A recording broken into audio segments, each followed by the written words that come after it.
My name is Ry Lee, I'm 28 years old, and I live and work in Austin, Texas.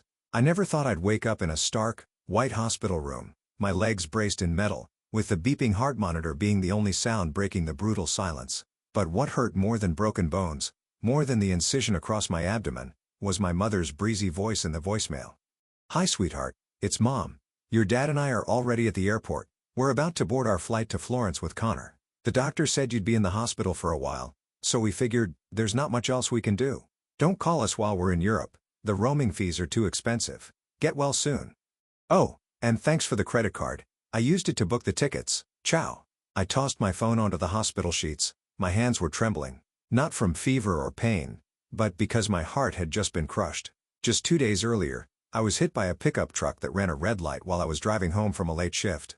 I don't remember the impact, don't remember the blood or the sirens, just the operating room lights and the icy cold of the oxygen mask being placed over my face. I was unconscious for nearly 3 days. When I woke up, my whole body felt shattered. My legs were stabilized by titanium rods that stretched like railroad tracks. My lungs burned from fluid buildup. The doctor said I'd need at least 4 months to walk again, not to mention dozens of physical therapy sessions. I asked the nurse, "Where are my parents?" She hesitated. "They came by while you were still unconscious. They didn't leave a message. We tried to call, but we haven't been able to reach them." I tried calling. 3 calls. Each went straight to voicemail. It wasn't until the next morning that I saw the voicemail from my mom. A short, weightless message that cut through me like a razor blade. Connor, my younger brother, had always been treated like something fragile and precious. He dropped out of college, struggled academically, and at 25, still lived in my parents' basement, gaming and starting a business with the money I sent home every month.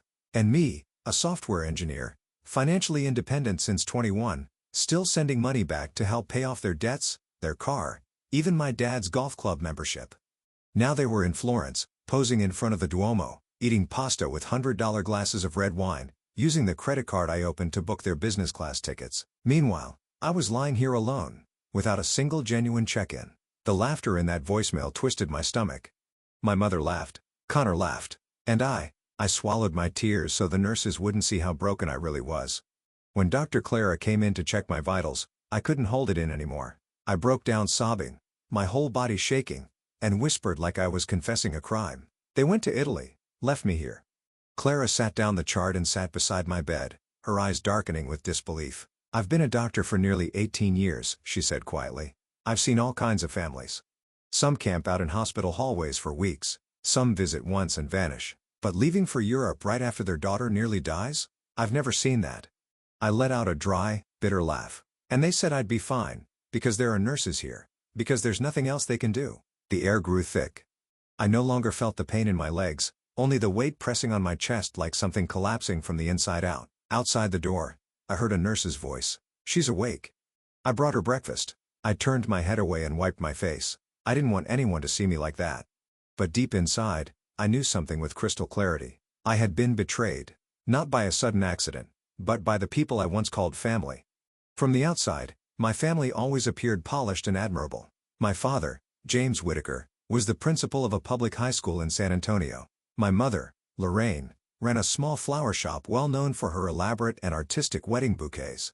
They showed up at every community event, always holding hands, smiling with neighbors, and never missed a Sunday church service. And me? I was the reliable daughter, the one who learned to cook dinner when mom was busy with orders, did her homework while dad lectured other teachers during dinner, and stayed silent whenever Connor was blatantly favored.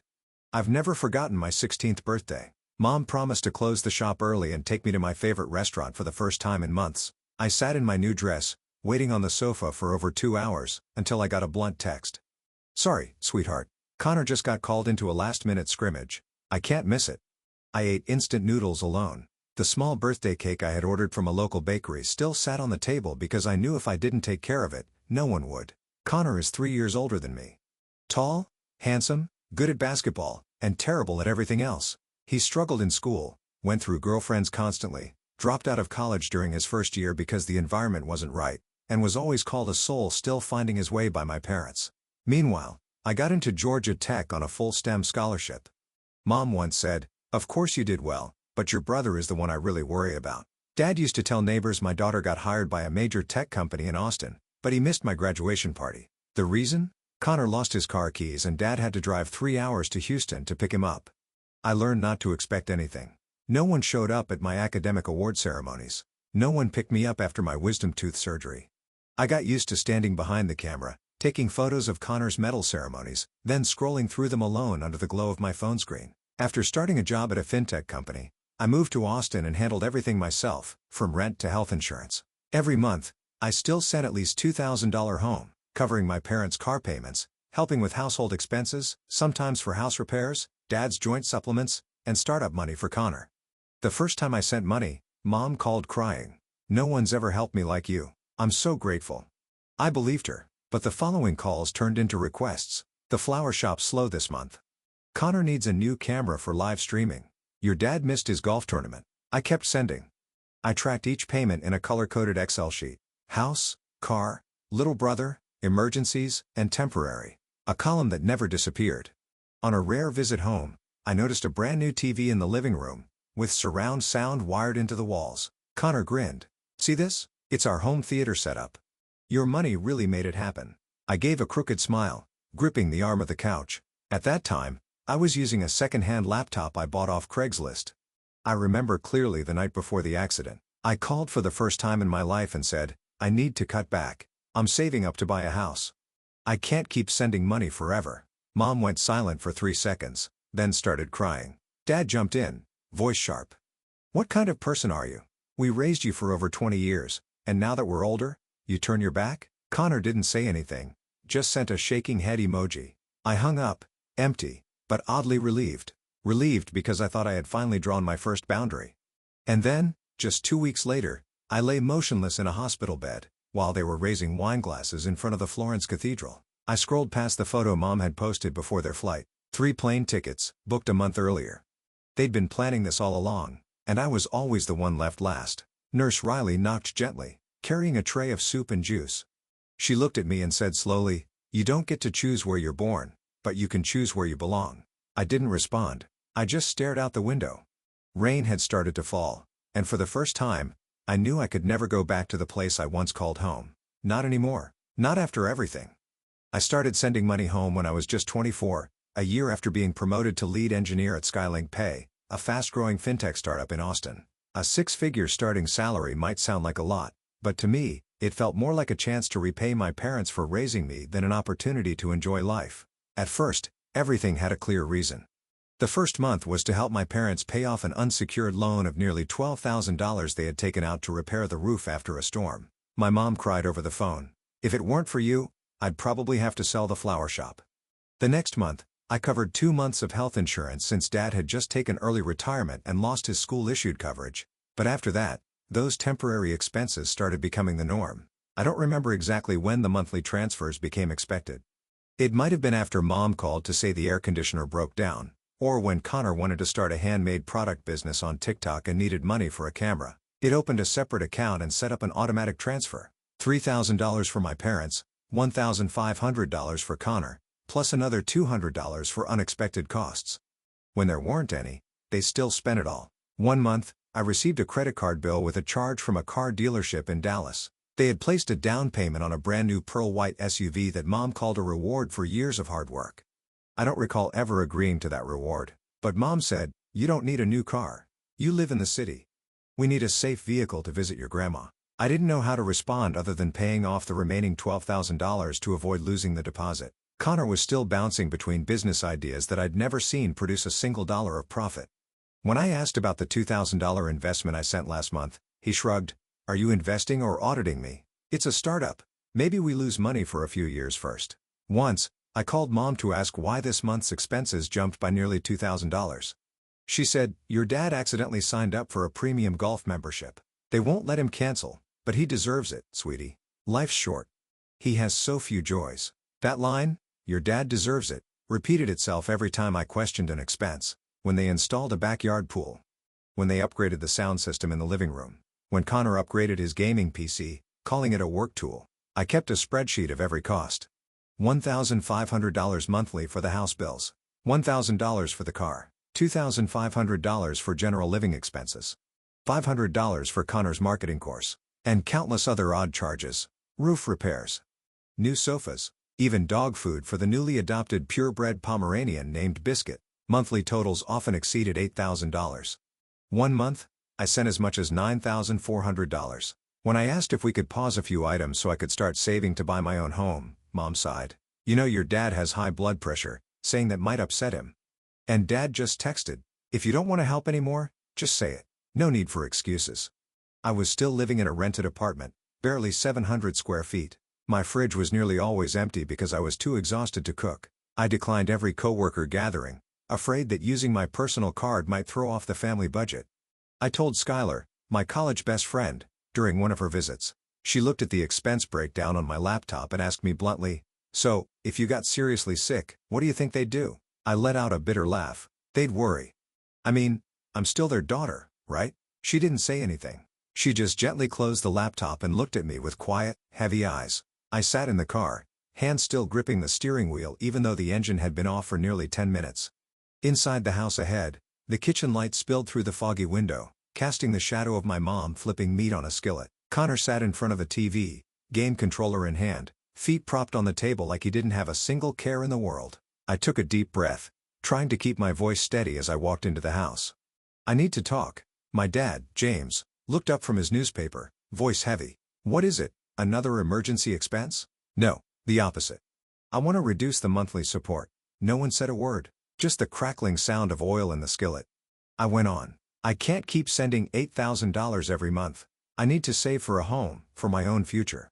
I'll still help, but more reasonably. In 3 months, I'll cut it in half. Then after that, it'll depend on actual needs. My mom put down the skillet and turned around. She didn't say anything for a few seconds. Then the tears came, like they had been waiting. You don't love us anymore, Riley. I swallowed the lump in my throat. I'd expected this reaction, but it still hit hard. It's not that I don't love you, but, then why? My mom cut in. When you were little, I skipped lunch just to buy you a new gym outfit. Your dad drove 3 hours every week just to bring you home for the holidays. Now that you've made it, you want to liquidate your duty as a daughter? Lorraine, let her speak, my dad said through clenched teeth, though he didn't look at me. He was gripping his coffee mug tightly. Connor stood up from the couch, headphones still on. His voice came from across the room. You're the type who kicks down the ladder once you've climbed up. Connor. I turned to him. You don't do anything. You don't work, don't study, don't pay a single bill. I can't keep supporting you like a child. I'm your brother, Connor shouted. You once said family comes first. What now? Your money matters more than us? Dad stood up, voice low but firm. You live alone in the big city, high salary, no family, no kids. Why suffer over sending a little money back? Or are you planning to move to some luxury neighborhood and cut ties with us altogether? That's not it. I heard myself almost pleading. I just want some financial safety. Every month I only keep enough for rent and food. Everything else goes into this house. I'm exhausted. My mom collapsed into a chair, face in her hands. Her voice came out, choked. You're this family's only hope, Riley. If you abandon us now, how is that different from pushing me into a pit? Dad just shook his head, voice bitter. Fine, no pressure. Cut it all off starting next month. Keep your money and build that dream castle of yours. Doesn't matter how your mom survives. Connor slammed his door, yelling, when you need us, don't call. I stood frozen in the living room. No one looked at me. No one asked why I couldn't sleep, why I worked late, or why I skipped vacations out of fear I wouldn't have enough to send. No one asked if I was lonely. Just accusations, like I was the traitor for wanting to keep a small piece of my own effort. I turned and left. No dinner, no more words. As I closed the car door, I saw my mom through the kitchen window. She was wiping her face, then quietly picked up her phone. I couldn't tell if she was texting someone, or opening the banking app to check my account one last time. I started the engine. My chest felt lighter, but not at peace. I didn't cry, but inside, the emptiness spread, like a patch of forest after wildfire. The trees weren't completely dead, but there were no more leaves. Then my phone buzzed. A message from Mom. I'm sorry if I hurt you, but if you think money can buy peace, then you don't understand family at all. I placed the phone on the passenger seat. Didn't open it again. Didn't reply. That was the first night I didn't log into the bank app to check the family account balance. It was also the first night I began to think about 2 words. Cutting ties. On Wednesday afternoon, 5 days after the accident, I was finally allowed to sit up with the help of an adjustable wedge pillow. The lower half of my body was still numb from medication, but my mind was clearer. Clear enough to realize I was lying here alone, while my parents and brother were likely settled somewhere in Europe. I unlocked my phone for the first time since regaining consciousness. In the saved voicemails folder, I found a cheerful message from my mom. "We're at the airport now, about to fly to Florence with Connor. Don't call. Roaming charges are expensive.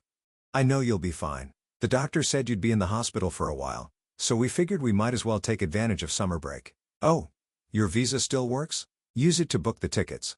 Thanks, sweetheart. Ciao." I had never felt so humiliated in my life. They hadn't just abandoned me, they used my money to do it. I opened my banking app for the first time in months. My hand trembled slightly as I typed in the password.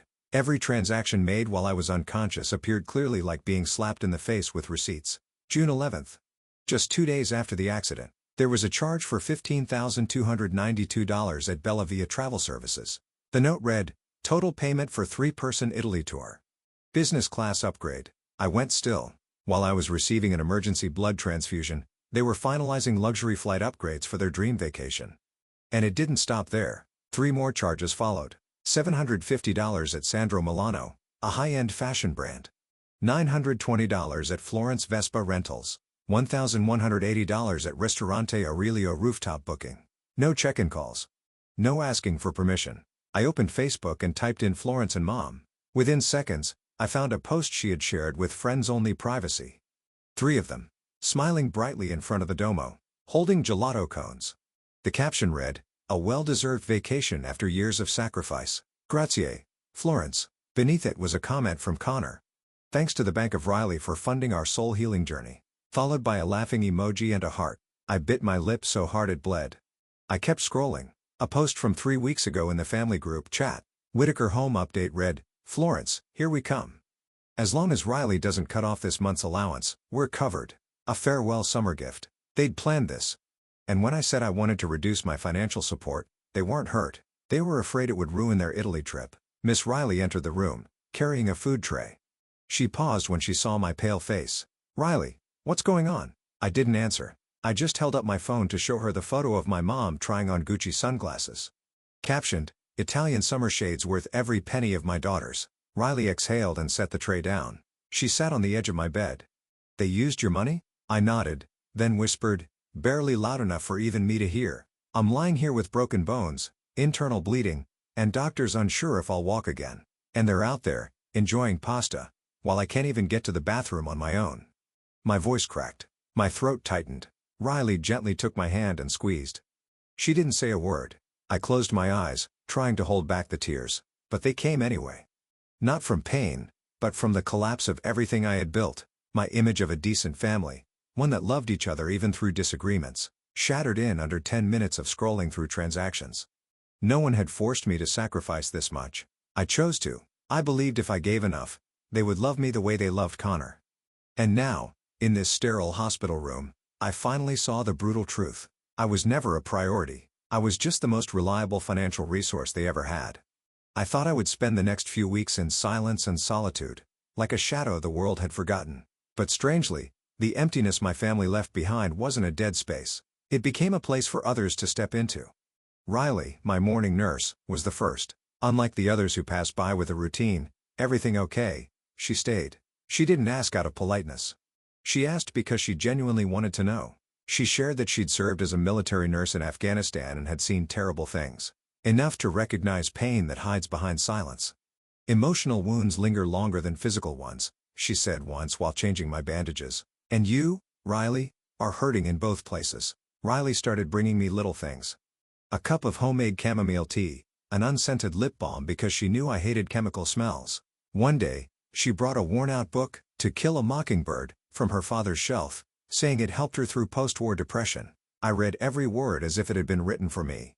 But it wasn't just Riley. My primary physician, Martinez, a Mexican-American woman in her 40s with a voice warm as hot cocoa, began stopping by even outside her rotation. One day, she brought a small box of corn cakes her mother had baked and smiled. For my most special patient, I also had a roommate, Miss Eleanor, 65, recovering from a bathroom fall and a fractured hip. At first, I thought she was aloof, always wearing sunglasses and listening to opera. But on the third night, when I broke down crying, she pulled off her headphones and simply asked, "Need someone to sit with you?" From then on, each afternoon, While I struggled to lift my legs off the bed and practice walking, Ms. Eleanor sat by the chair, holding a tiny stopwatch, counting how many seconds I could hold my stance. "Every step is a victory," she often said. "No one, not even family, gets to take that from you." Even Leroy, the janitor, over 60, with silver hair close to his scalp, knocked on my door every morning with a toothless grin I'd come to look forward to. "Did Riley win today?" he'd ask. He had a habit of sneaking a mint onto my medication tray like he was gifting the queen. They didn't have to be kind to me, none of them owed me a thing. But they came, one by one, as if the universe was trying to fill the void my family left behind. A week later, Riley brought in a small card and placed it on my table. "Family isn't blood, family is who stays when you fall apart." Beneath it were handwritten names: Riley, Eleanor, Dr. Martinez, Leroy. I touched the card, my heartbeat finally slowing. That night, I opened my phone again. No new messages from Mom, no missed calls from Dad or Connor. But I no longer expected any. Instead, I texted Riley, "Will there be chamomile tomorrow? I think I'm addicted." A minute later, she replied, "Bringing ginger cookies too. You might fall apart, but your taste buds never do." I laughed. For the first time in weeks, it wasn't bitter, it was real. I looked up at the hospital ceiling. It didn't feel cold anymore, because finally, I understood. I wasn't alone, and sometimes, family is rebuilt from broken pieces, with the quiet kindness of strangers. 4 a.m. I woke up from a sharp pain in my left hip, but this time, I didn't press the morphine button. Instead, I turned on the nightlight and opened my laptop. Tonight, I didn't want to go numb. I wanted to feel everything, both the pain and the growing determination in my chest. It was time to reclaim what was mine. I started by calling Ava, an independent financial advisor Riley had recommended. She used to be an auditor at a national bank with a voice that was sharp but strangely empathetic. "Really, the first thing we need to do is take back full control of your financial system. Who currently has access? My mom. And Connor, do they have legal power of attorney?" "No, I only gave them my passwords because it was easier to track the bills." "Good. That means they don't have legal authority, which means we can act immediately." Within 3 hours, Ava helped me shut down all my old bank accounts and open 3 new ones at a different bank. With higher security, 2-factor authentication using a separate device, I changed every password. From banking to digital payment systems and all linked crypto wallets. Next came the credit cards. I called the hotline, listed every transaction from the past 45 days, and requested a card freeze, opening a fraud investigation into the card used to pay for the Florence trip. "Will they be investigated?" I asked, my voice no longer steady. "They'll be required to explain," the call agent replied coolly. "And with the evidence you've provided, the bank may escalate this to civil authorities if needed." I paused, took a deep breath, then continued calling the power company, the internet provider, the auto insurance, the health insurance, every service registered in my name but serving the house in San Antonio, and canceled each one. I called the car dealership I was financing 2 vehicles through. An SUV for Dad, a sporty sedan for Connor. I didn't want to keep anything. "Can you arrange a repossession?" I asked. "As long as the contract is in your name." "It is. I'm the sole signer, and I want to sever every tie to them." Each call was a cut. Each service cancellation confirmed pulled me further from the shadow I'd lived in for the past 6 years. By noon, Riley stepped into my room with 2 cups of peppermint tea and a surprised look when she saw me still sitting upright at my laptop.